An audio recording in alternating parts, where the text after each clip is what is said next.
ఈ పైనున్న పోర్షన్ అంతా రెక్టమ్ అంటాము, ఈ కిందున్న పోర్షన్ అంతా యానల్ కెనాల్ అంటాం. జనరల్లీ ఏంటి, మనకి మోషన్ మార్గం అనేది ఒక పైప్ లాగా ఉంటుంది. ఇప్పుడు మనం ఆ పైప్ ని సగానికి సగం కట్ చేసి మధ్యలో చూస్తే ఎలా అనిపిస్తుంది అనేది ఈ వీడియోలో మీరు చూడగలరు. సో ఇప్పుడు మీరు గమనించినట్లయితే పైన పోర్షన్ అంతా రెక్టమ్ అనడం జరిగింది, ఈ పోర్షన్ వరకు, కిందున్న పోర్షన్ యానల్ కెనాల్ అనడం జరిగింది. సో ఈ రెక్టమ్ అనేది ఒక డ్యామ్ లాంటిది. అంటే నీళ్లు నిలువ ఉండడానికి డ్యామ్ ఎట్లాగైతే ఉపయోగపడుతుందో అదే విధంగా ఈ రెక్టమ్ అనే పై పోర్షన్ లో మనకు మోషన్ అంతా నిలువ ఉంటుంది. సో అందుకే ఈ పై పోర్షన్ వరకు కొంచెం వెడల్పుగా ఉంటుంది.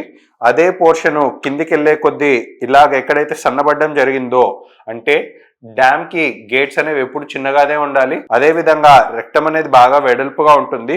ఈ యానల్ కెనాల్ అనేది మాత్రం, ఈ ఓపెనింగ్ అనేది మాత్రం చిన్నదిగా ఉండడం జరుగుతుంది.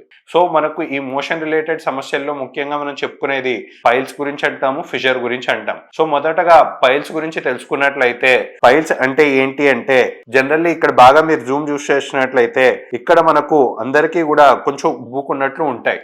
ఆ ఉబ్బుకున్న పోర్షన్ నే యానల్ కుషన్స్ అని అనడం జరుగుతుంది. ఈ యానల్ కుషన్స్ అనేవి ఏం పనిచేస్తాయి అంటే, సపోజ్ మోషన్ వెళ్ళే మార్గం కనుక ఇట్లాగే వెడల్పుగా ఉంది అంటే, ఇలా ఓపెన్ పైప్ లో ఉన్నప్పుడు మోషన్ గానీ గ్యాస్ గానీ దానంతకు అది లీక్ అయ్యే ఛాన్సెస్ ఉంటాయి. సో అందుకే అలా ఇష్టం వచ్చినట్టు లీక్ అవ్వకుండా ఉండడానికి ఏమవుతుంది అంటే, ఇలాగా రౌండ్ గా ఉన్న ఓపెనింగ్స్ పైన సైకిల్ కి స్పోక్స్ వచ్చినట్టు మనకు ఈ లోపల కూడా కొంచెం ముడతలుగా అందరికీ ఉండడం జరుగుతుంది.